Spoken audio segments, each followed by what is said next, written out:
Hello students, मैं आपका अपना एजुकेटर मिस्टर एस के यादव। तो आज हम मिलाते हैं आपको दीपक आनंद से और साथ में अमन विश्वकर्मा से। तो इन्होंने नीट में क्रैक किया है, नीट को क्रैक किया है। तो सबसे पहले तो इनका सम्मान किया जाए।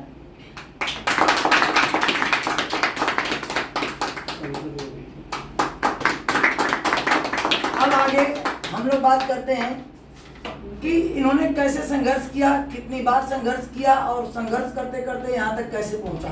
तो सबसे पहले दीपक आप बता दीजिए। मेरा नाम दीपक आनंद है। मेरा इस बार लीग में 638 नंबर है और मैंने रेगुलर टेस्ट सीरीज दिया और सर लोग के गाइडेंस में इतना ज़्यादा प्रैक्टिस करा मैंने कि इस साल बहुत अच्छे मार्क्स से मैं सफल हो रहा हूँ। तो क्या बीच बीच में आपको ऐसा नहीं लगता कि कभी छोड़ दिया जाए, ना पढ़ा जाए, डिप्रेशन नहीं होता आप लोगों को? बहुत बार लगता है, ऐसा नहीं है, बहुत बार लगता है, ये बात ध्यान रहे।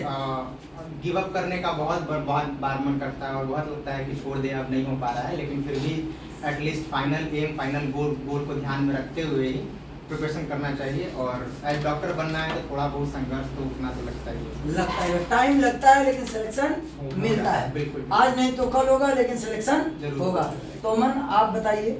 मेरा नाम अमन विश्वकर्मा है। मेरा 600 मार्क्स है नीट में।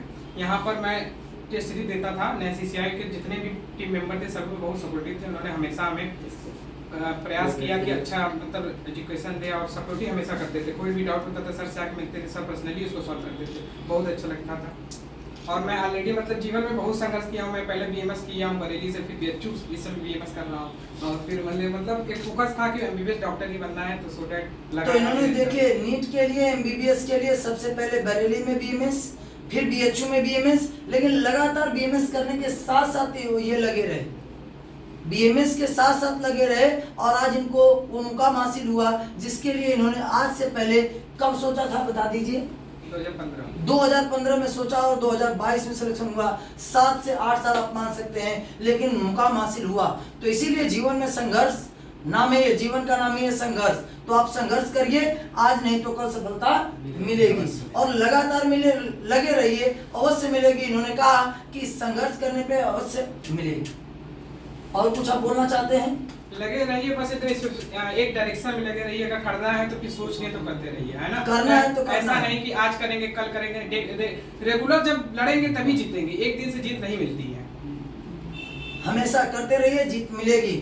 तो आप भी बताइए जरा कि पेपर में आपने कैसे किया? इतना वर्क होने के बावजूद आप BMS के साथ साथ जो पढ़ाई कर रहे थे वो कैसे कर पाते? ऐसे बहुत बच्चे हैं, ऐसे बहुत बच्चे टेस्ट देने आते हैं, मिलने आते हैं, डाउट पूछने आते हैं और बोलते हैं कि सर मैं ऑलरेडी BMS कर रहा हूँ या BSc कर रहा हूँ, इसके बाद मुझे मैनेज करना है। तो उन बच्चों के लिए आप क्या बताना चाहेंगे? वो बच्चे कैसे मैनेज करें अपने आप? डेली अपने रूटीन में 2 घंटे आपको पढ़ना है, ठीक है? उसमें क्या करना है आपको, मेनली जो कोई भी चैप्टर बायोलॉजी होगा, केमिस्ट्री होगा, फिजिक्स हो गया, तो फिजिक्स का क्या करना है, शॉर्ट नोट्स बना लेना है। जितने भी फार्मूलेज का पेपर पैटर्न देखिए, क्या फार्मूला और कॉन्सेप्ट को रिवाइज करते रहना है और जितना हो सके उतना पेपर को सॉल्व करना है और जो डाउट उसमें बन रहा है उस पर वर्कआउट करना है। क्यों? क्योंकि हमको इजी तो आता है ना?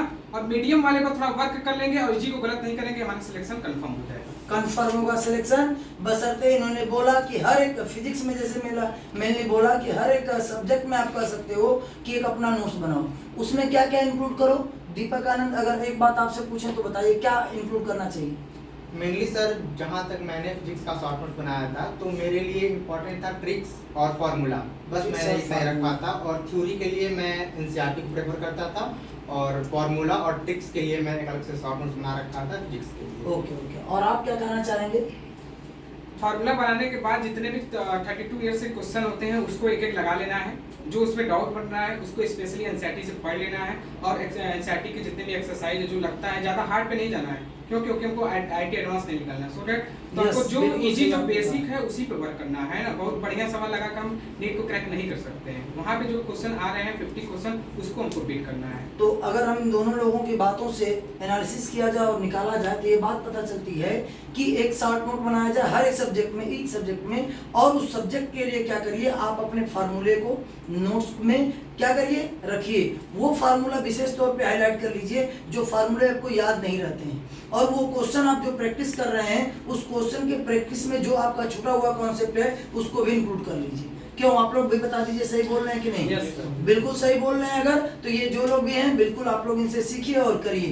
तो आपका घर मेरा घर कमालपुर चंदौली कमालपुर पड़ता है। और आप मेरा वाराणसी पांडेपुर। वाराणसी पांडेपुर। तो ये वाराणसी के लाल है और ये चंदौली। चंदौली के लाल हैं। तो दोनों लालों ने क्या किया? सिलेक्शन पाया और धमाल मचाया।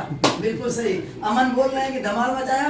तो धमाल मचाया, इन्होंने वाकई में धमाल मचाया है। अपने गांव का, अपने शहर का, सबका नाम रोशन किया है। सबसे बड़ी बात, अपने गार्जियन का नाम रोशन किया है। क्योंकि एक आपको एग्जाम्पल बता दें कि जब आप गाँव से निकलते हैं पढ़ने के लिए, ये लोग भी बैठे हैं और सब लोग देखते हैं कि जब आप गांव से निकलते हैं तो उस समय बहुत सारी परेशानियां आती हैं। लोग बोलते हैं, बोलने वाले, कि आप जाओगे बर्बाद हो जाओगे।